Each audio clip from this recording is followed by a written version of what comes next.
Hey, this is Notser, and today we're going to be taking a look at the updated Submarine gameplay on the TST server. But before we do that, let's hear from our sponsor. This video is brought to you by the Ridge Wallet. Its light, sleek, and industrial aesthetic provides a minimalist design with maximized functionality. They make the perfect gift for Father's Day. It holds up to 12 cards plus room for cash.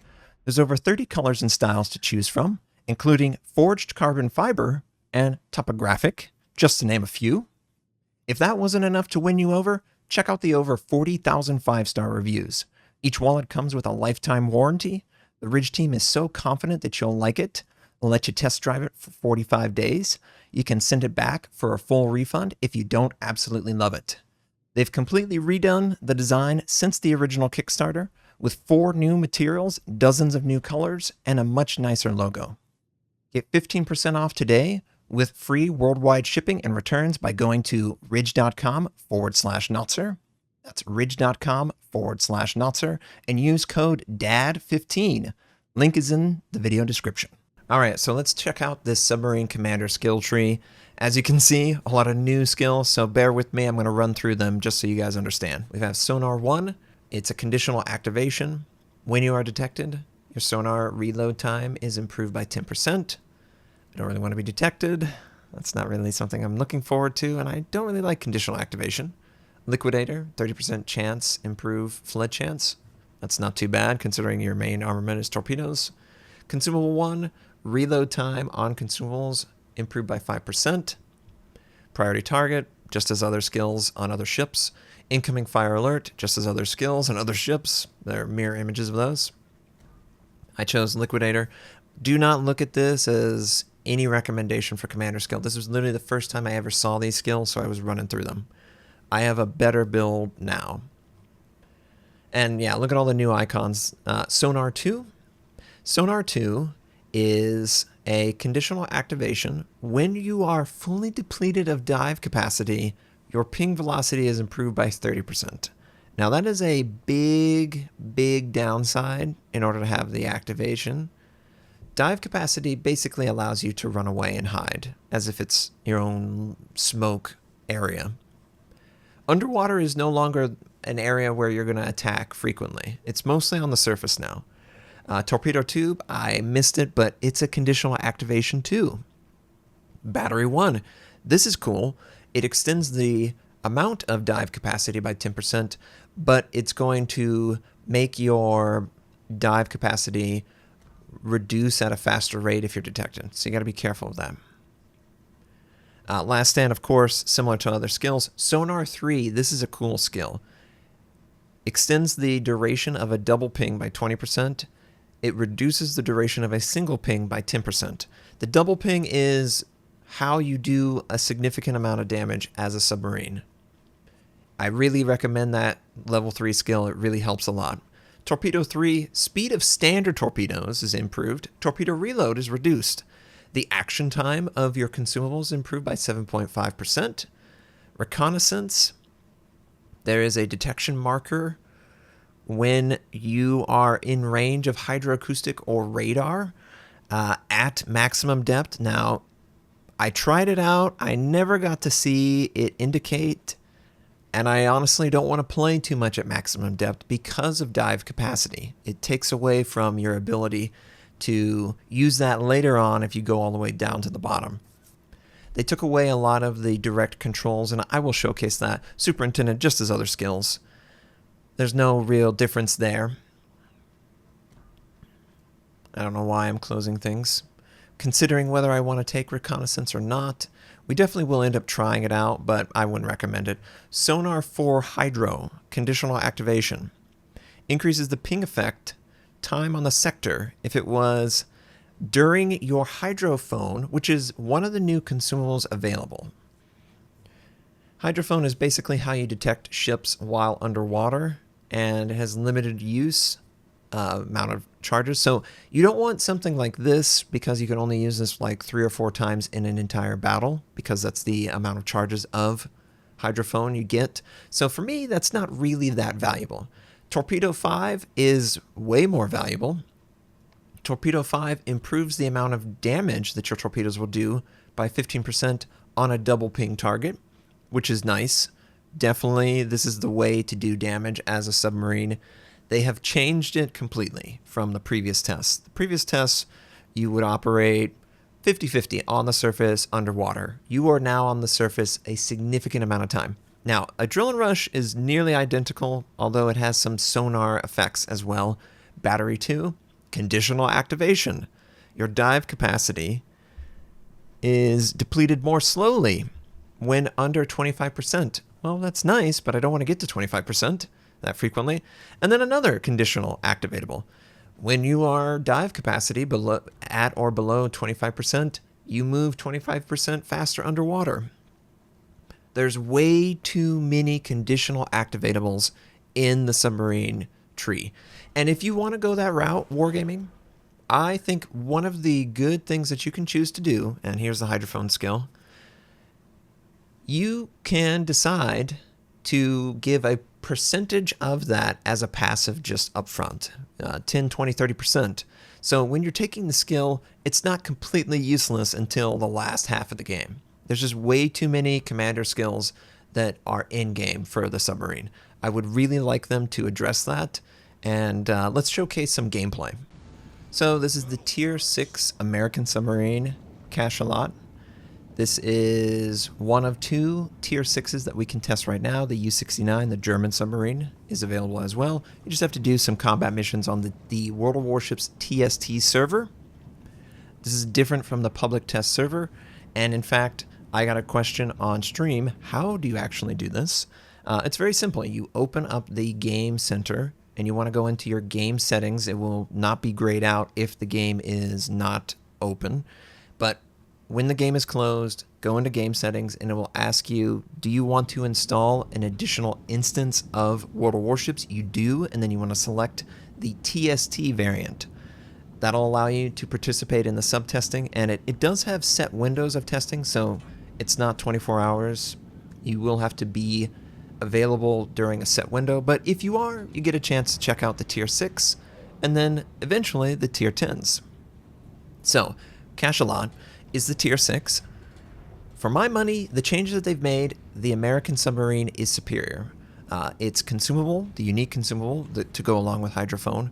For the Americans, it is a dive capacity preventative. It lasts for about 35 seconds, and while it's activated, your dive capacity will not be reduced.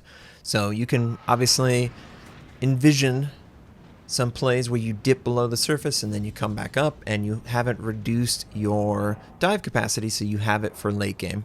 Now you'll notice 4.24 on my screen. What is that? That is the dive capacity indication. That is how long I can stay underwater without being detected. If I were to stay the full 4 minutes and 24 seconds, I would then be detected if I ever went underwater. So it's a way to keep the submarine on the surface, and they've changed the dynamics of the gameplay significantly. You can clearly see that the sonar ping looks completely different. There's a new sort of vortex or a wave animation associated with it. Maybe sonar is supposed to be like an audio or some sort of pulse that's moving the water around. Either way, it looks different, and the reason is this is going to be your bread and butter. You're going to be pinging all the time. They have changed the way the ping works compared to the last version. If you ping and they're outside of your detection, you're never detected, and you can do this until the end of the game, pretty much. Your ping does not take away from your resource, so you are encouraged to ping the target, double ping it, and then follow up with torpedoes. That's the bread and butter of the submarine gameplay. The era of the shotgun, where you would be underwater and then come up for half a second, is dead. Now, rest in peace, because it was very entertaining, and because of the changes that they've made, you kind of have to relearn how to play submarines all over again. They are not supposed to stay underwater that long because of the limited capacity of dive capacity, that skill.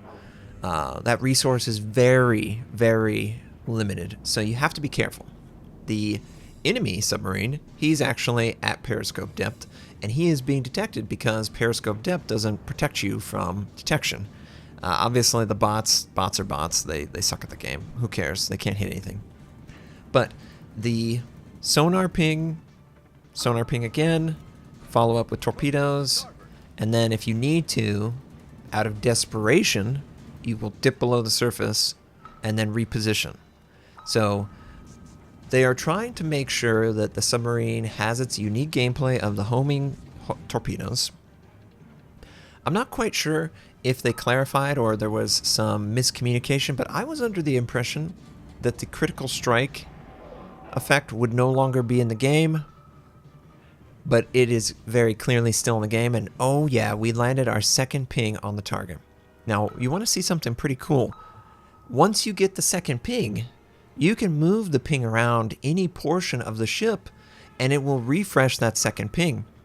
So it's not a big deal that I'm re-pinging constantly, and especially with that unique commander skill, the one that improves the duration of a double ping by 20%, but it reduces the duration of a single ping by 10%.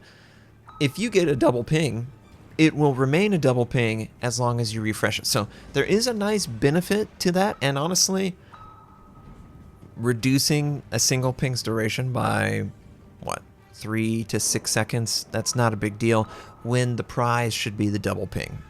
That is how a submarine can effectively and successfully deal with all opponents. If you are incapable of landing the double ping, you are going to be doing very mediocre damage. Ooh, nice, we got the double ping on that one. Right, set up perfectly broadside. Crash spay. Goodbye. And there we go, we get that critical strike. And you'll notice, we're not moving around, we're not staying below the surface. We are on the surface. This is the updated gameplay. This is what they want. They want the submarine to, yes, have the capabilities to go underwater, but mostly play on the surface with the other surface ships. Now, compared to the other version, I initially was hesitant. I felt like that might be a little optimistic. But through playing this, it really does feel like it works well with sonar and encouraging the player to stay near the surface. Prior to this change, you had the ability to change your depth by a meter, which allowed players to stay at like 7 meters depth right below the surface, immune effectively from damage, and then just pop out for shotgun, point blank torpedo. That's just not really feasible at this point. It takes a lot longer. There's 4 separate depths. There's surface, periscope, medium depth, I guess, and then deep. 40 meters isn't very deep, but that's the depth control design that they've gone with. I don't necessarily have an issue with that. My issue lies with sub versus sub commander gameplay. It becomes really weird and awkward going against another submarine because there's kind of this weird window where you can see everything and then you can see nothing, and you have this weird relationship where as the sub is diving or coming to the surface, they're basically blind as a bat. So at point blank range, sub versus sub, you don't want to do that. You want to keep your distance from submarines. They have absolutely stamped out the shotgun. They've stamped out the comfortable, the bombing it around, the crazy things that you could potentially do with the other design. This is much more stationary and deliberate, but it's effective if you play it to its strengths. So, things that I want to see. The new commander skills, I'm worried that there's a lot of them that are bad or need balancing tweaks. I would like to see less activate on scenario and more just passive buffs to different play styles available. The submarine consumables. The Americans are currently far superior to the Germans. What is the Soviet? What is the Japanese? What is the Brit? Or is this going to be so much better? We got to be careful of that, right? We don't want that. And there's other examples of this where they've got issues that they need to address. Honestly, I think they just made this huge change pretty late in the game to this next testing phase. I think it's going to end up working out. I think the surface ships are going to appreciate that the sub has to operate mostly on the surface. And if you get used to it, the sonar ping homing is very rewarding in its own way. I like that they didn't have any bloom on the sonar. But I'm very curious, commander skills, consumables, and the ships themselves, are their strengths and weaknesses balanced? Can everyone operate on the surface and be successful? Is this gameplay compelling for everyone? You know, is there anything else here that we can discover, like the shotgun method previously? I don't want that to be discovered because that does create a kind of cheesy moment. This is much more play within the means of the ship itself, take advantage of your strengths and weaknesses, but you're not just immune to damage like the previous version if you play a certain way. You definitely have to play within the game's confines now, and I think it works. Curious to test it out more, of course, and I'm curious to hear what you guys think. If you like this video, please like it. If you dislike, dislike. You can also subscribe to my channel. I play World of Warships and obviously make videos on it. I stream at twitch.tv/Notser. My North American recruit invite is on the screen. You can take advantage of that as well. Thank you and have a wonderful day.